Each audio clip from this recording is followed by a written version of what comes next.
Kjo që ndodhi sonte nuk ishte fesë, nuk ishte lojë dhe as keq kuptimi i vogël. Ishte mungesë respekti dhe provokim i pastër. Hygerta, kur unë them që ti je për djegse njerëzish, nuk e them për dramë, por për sjelljen që e ke treguar me veprime. Ti nuk na prish vetëm qetësinë, ti na prish momentet që për disa njerëz kanë vlerë emocionale. Krishtlindjet nuk janë vetëm një datë në kalendar. Janë ditë gëzimi, bashkimi, qetësie. E ti zgjodhe pikërisht atë moment të marrësh ujë dhe tua hedhësh njerëzve në kokë, pa pyetur, pa respekt, pa kufi. Nuk i le njerëzit rehat me festu, nuk i le me marr frym, sepse për ty gjithçka është provokim dhe vëmendje. Dhe kur unë e ngrita zërin, nuk e bëra sepse dua sherr, por sepse dikush duhej ta thoshte me zë të lartë që kjo nuk është normale.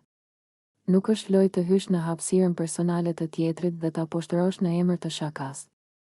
Ajo nuk ishte shak, ishte mungesë ndjeshmërie, e pastaj vjen Alba dhe thot, do ta bëja edhe për Bajram të njëjtën gjë, s'më intereson fare. Këtu mbaron çdo justifikim. Sepse kur dikush thot se nuk i intereson as feja, as festa, as ndjenja e tjetrit, atëherë problemi nuk është momenti, por karakteri.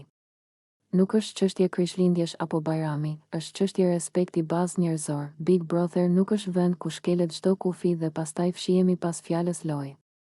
Lojë është strategjia, jo poshtërimi. Lojë është mendja, jo hedhja e ujit në kokë njerëzve që janë ulur të festojnë. Ka një vijë që nuk kalohet dhe ajo vijë u kalua sonte. Unë nuk e pranoj që dikush të më thotë s'ma ndjen fare, kur bëhet fjalë për ndjenja, për respekt dhe për bashkëjetesë në një shtëpi. Nëse ty nuk të intereson asgjë, atëherë mos prit që të tjerët të trajtojnë me mirë kuptim.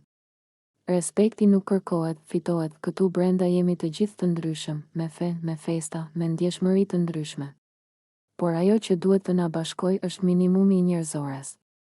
Dhe kur ai minimum shkelet, heshtja nuk është zgjidhje. Unë